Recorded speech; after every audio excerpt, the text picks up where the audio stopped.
Hello hi जय जगन्नाथ आपण मानक मोर नुआ ब्लॉग को स्वागत। आज थिला संक्रांति को गुरुवार। अरे माँ जल्दी ठाकुर पूजा कर। ठाकुर को घर देखु ठाकुर को माँ बहुत फूल सजई दी बहुत सुंदर से।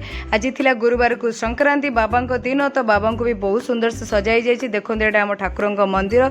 एवं मुझे बसी दुखरे तापरे मु भाविली कौन खाइबी। माँ बनईदेला खेचेड़ी एंड तरकारी एंड दही बैगण खुशी रे खाई टिके रेस्ट नहीं मु चलि छात उपर टिके वीडियो बनवाई।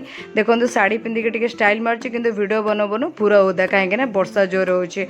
मुझे भाविली कौन करी जाऊँगी घर को रूम को पलैबी। गला बेलू को आमर आज आंटी आसी खुशी रे देखला बेलू को माँ तांको सुजी पोक काढ़िया को देकरी करदेला तुमको दुख। तापरे भाविली कौन करी चलो मो पाई ही होउछि माने फेवरेट पिठा अल्सो मंडा पिठा कहीं मंडा पिठा मोर बहुत फेवरेट धला मंडा। देखो प्रिपरेशन चली एबे मु भाभी ता मझे टिके रेस्ट नहीं जाए माने चाह पीवा टाइम। एबे चाह पीया को बसी पड़ू कहीं माइंड फ्रेश रहा निहाती दरकार। माँ से छिड़ा होगी पी दूचे।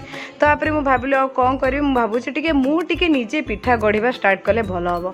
तो पिठा गढ़ापी बसी पड़ी कि मत आसुनी। आंटी मत बहुत केमती रागिकी अनौंट कि कौन कर बनवा पड़ो बन पारे।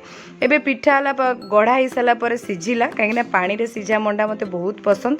एबे ऑलरेडी प्रस्तुत हो गला खाली टेस्ट करिया बाकी अच्छी। प्रबल भोक को देखिकी मुझे खाइली आपण मान भी खाईदे। भिडियोटी जदि आपण मानक भल लगे ताले सब्सक्राइब एंड शेयर लाइक करने टोटाली भूलें। रोची बाय गुड नाइट टाटा। आय काली देखा पुणे गोटे नुआ ब्लॉग रे। Thank you so much. जय जगन्नाथ। Follow for more.